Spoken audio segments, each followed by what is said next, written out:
I was reborn on the exact day I confessed to my childhood sweetheart.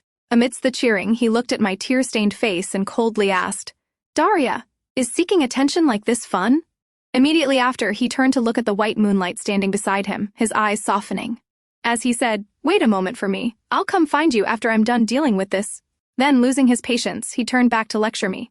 "Why do you always love to cry? Use your time to study more. Don't spend all day thinking about romance and relationships."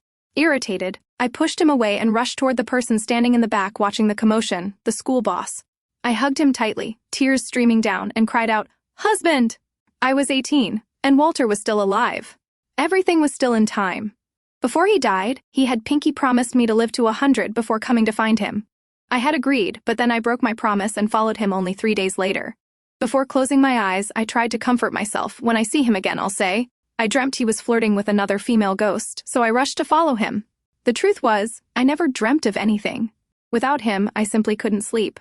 Opening my eyes again, I was back at 18, holding a bouquet of flowers, surrounded by cheers of, "Confess! Confess!"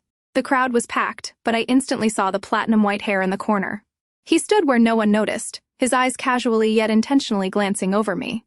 Seeing him, my tears immediately became uncontrollable. Just as I was about to speak, Alden's voice rang out, "Daria, is seeking attention like this fun?" I froze, only now realizing the man in front of me was frowning, his expression cold. The atmosphere became awkward until Lonnie spoke up to break the tension. "Alden, your award speech needs final confirmation."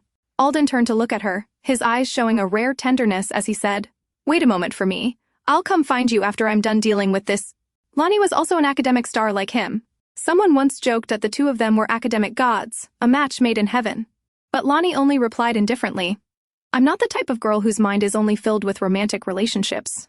At that time, the look Alden gave her carried an appreciation I had never received. He had also once told me he didn't like girls whose minds were only filled with romance. But back then, my mind was only filled with him. I was foolishly delusional, thinking that confessing on my birthday would surely prevent Alden from embarrassing me. Later, I understood that what he hated most was the kind of moral constraint I tried to impose on others. Just like now, he took the bouquet from my hands, his tone somewhat impatient. "Use your time to study more. Don't spend all day thinking about romance and relationships." I was stunned. Whispers began to rise from the crowd. "Look, Daria is crying. She's chased Alden for so many years only to become a joke." Sigh, I feel embarrassed for her. In my past life, I did cry hysterically out of shame, but now, my eyes were fixed only on the platinum-haired man in the corner. I stared at him unblinking, my lips moving, wanting to say something but failing to make a sound. My tears flowed endlessly. Seeing my state, Alden frowned.